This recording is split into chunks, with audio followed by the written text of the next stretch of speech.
বান্দরবানে জনপ্রিয় হচ্ছে মিষ্টি পানের আবাদ।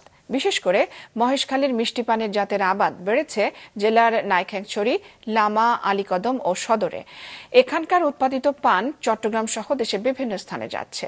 বান্দরবান প্রতিনিধি কৌশিক দাসের পাঠানো তথ্য ছবি নিয়ে ডেস্ক রিপোর্ট। বান্দরবানে ছোট পানের আবাদ হলেও গেল কয়েক বছর ধরে আবাদ হচ্ছে মহেশখালী জাতের মিষ্টি পান। মাটি ও আবহাওয়া মহেশখালী জাতের মিষ্টি পানের জন্য উপযোগী হওয়ায় এবং চাহিদা থাকায় জেলায় পান চাষিরা ঝুঁকছেন এই পান আবাদে। মহেশখালী থেকে পান চারা এনে এখানে চাষ শুরু করেছে। আলহামদুলিল্লাহ ফলন খুবই চমৎকার, খুবই ভালো, কোয়ালিটি এত ভালো, এই পানগুলা একদম অনায়াসেই বিদেশে রপ্তানি করা যাবে। প্রথমে ছোট থেকে শুরু করি, এই পর্যায়ে এখন আমরা বড় আকারে শুরু করলাম। আমরা পানের চাহিদার এখানে বান্দরবনের যতটুকু চাহিদা তার চেয়ে চাহিদা পূরণ করে আমরা চিটং শহরে, পাশাপাশি কেরানীহাট, বাংলাদেশের বিভিন্ন প্রান্তে এখান থেকে এখন আমরা পান পাঠাচ্ছি।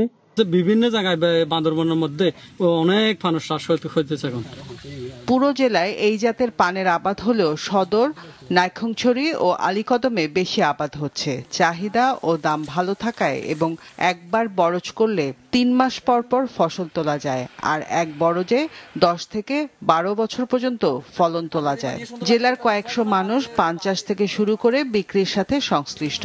পানের বরজে কাজ করে প্রতি শ্রমিক প্রতিদিন পান 700 টাকা। দিনমজুর কাজ করি এবং দিনমজুর যারা আছে, আমরা এখানে যারা আছি সবাই মিলে এগুলো কাজগুলো করি, তাতে আমাদের কোন রকম দিন সংসার চলে আর কি।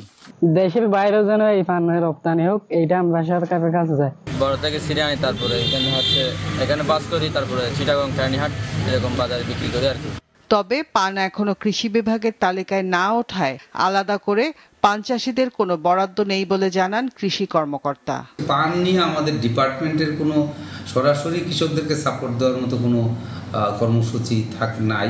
আমরা কৃষকদেরকে তাদের পানের বরজ সামনে পড়লে সেখানে যাই, তারা যে পানের বরজে কাজ করে তাদের সাথে কথা বলি, কী ধরনের রোগ হয়, কী ধরনের সমস্যা হয়, তখন তাদেরকে একটু পরামর্শ দিই। আর বিশেষ করে বলি যে পান যেহেতু সরাসরি চিবিয়ে খাওয়ার একটা বিষয়, তো এই ক্ষেত্রে তারা যেন ছত্রাকনাশক বা কীটনাশক যেটাই দেখ, এটার মেয়াদ উত্তীর্ণের পর যেন পানটা সংগ্রহ করে, অর্থাৎ ভোক্তার কাছে যেন মেয়াদ উত্তীর্ণের পরে পানটা যায়। আমার ডিপার্টমেন্টের সাথেও আমি বিভিন্ন ফোরামে কথা বলবো, যেহেতু বান্দরবনে বেশ ভালো পানের আবাদ হয়, তো পান চাষিদেরকে কোনো সুযোগ সুবিধা দেওয়া যায় কিনা এই বিষয়ে তাদেরকে একটা প্রস্তাব আমি দিব। প্রতি বছরই বাড়ছে পানের আবাদের জমির পরিমাণ। 2023-24 অর্থ বছরে বান্দরবানে 175 হেক্টর জমিতে সব ধরনের পানের আবাদ হয়েছিল। চলতি বছর পানের আবাদ হয়েছে 179 হেক্টর জমিতে।